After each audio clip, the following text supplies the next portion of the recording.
This is an update for the Sundown SD, their SD series, the shallow SDv3. I went ahead and I showed you this before. This is the boys turned it down. A little too skinny, but that's fine. What I really liked about it was the diameter. Typically, when you're putting magnets together, you really want surface area to count. That's especially true in Neo because it's so compact that it's tough to get enough surface area. I wanted to show you, these are Scott Owens of Pioneer Truck, 180 dB guy. These are his Neos, and they just use a slug in the middle like that, so for maximum surface area. But reconing some of those for him.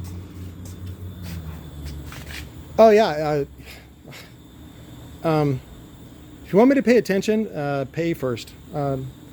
Sorry, I'm not big enough or strong enough or awesome enough or macho enough to just fix your stuff and then wait for payment. So we've had people die, we've had people go to jail, and that's why you pay up front. Also, I got to pay bills, and my landlord kind of put me behind, and I'm struggling. So, but follow up for this.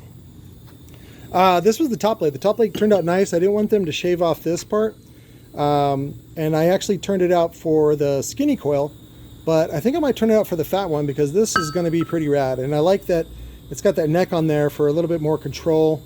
If you are going to machine this, it's really easy just to put a notch in the middle, so that way you can make it for XBL. Of course, it helps if you make the matching notch.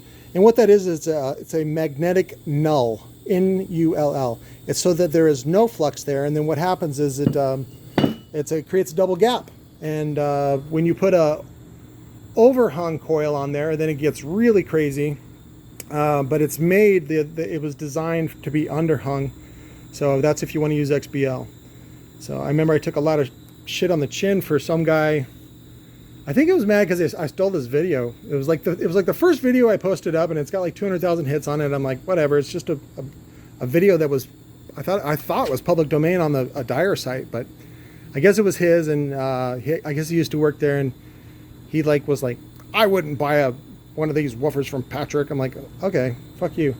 And whatever. There was like 200 of them, sold every one of them. So it's just weird when people hate on what I'm doing for any reason. They're like, oh, that doesn't look professional. I'm like, no shit, Sherlock. I'm not having these machined in a fucking factory in China and paying for 5,000 of them. If I was doing that, you betcha they would look brand new. And when you see a woofer that's brand new looking and really shiny and pretty, somebody paid through the nose, and that's why you have to pay through the nose for them. You get a discount when you buy from me, baby. And a lot of times, most people don't care. There's a lot of bass heads here in Arizona, and they just want cheap bass, man. And I was one of them. I'm not really into bass anymore. Most of that I've grown out of, and I don't mean maturity. I just mean my hormones are back to normal. I don't have to jack off 4 times a day. I wanted to load this one up with, there was a couple other T-yokes I wanted to show you. This was another one. This was from the Orion H2, the DEI car crash that knocked off XBL without asking, and miserably failed. The whole thing, I have the frame over here.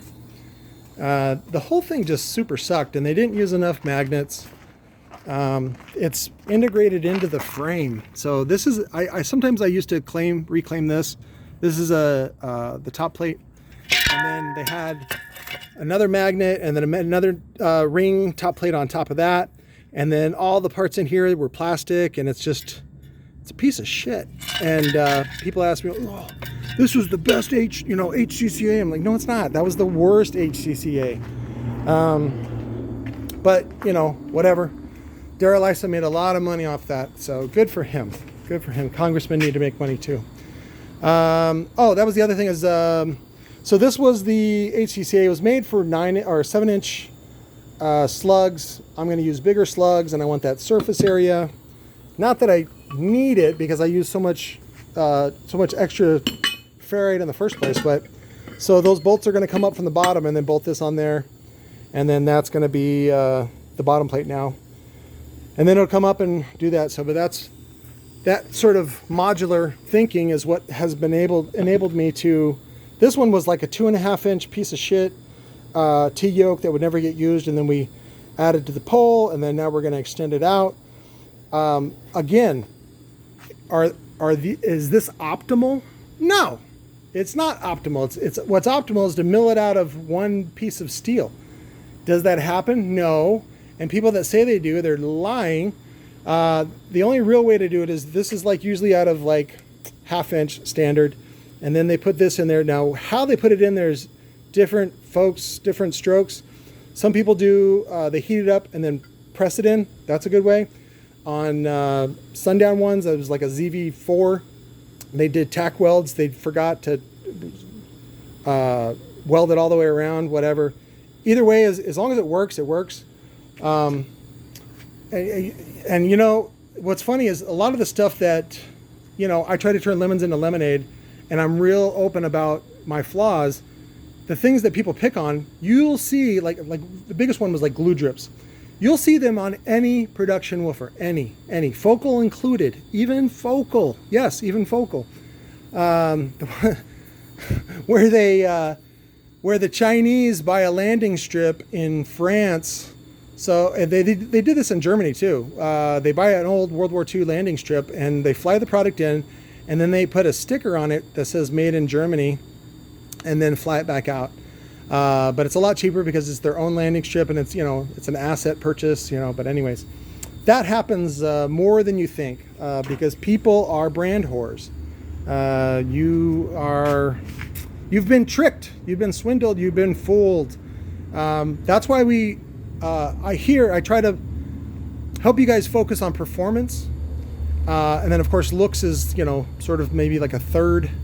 I try to have value, performance. Those are the top two, and then maybe looks. But I want to give you a long-lasting product, and most of all, the bigger project of why I'm doing these videos is I need an army of rebuilders across the country. I need a network of people that can work from home and support their families, and I want to keep you guys busy. So it's going to be, I don't want to say super easy, but it's going to be a lot easier than what I'm doing now by launching a brand and then having an army of like people that work from home that can recone and also network and do other stuff. So I want to talk about that today. I'll be making some other videos about the Boy Scouts, about Orion, the auction, the HCCA, and some other stuff. So, but thanks for watching.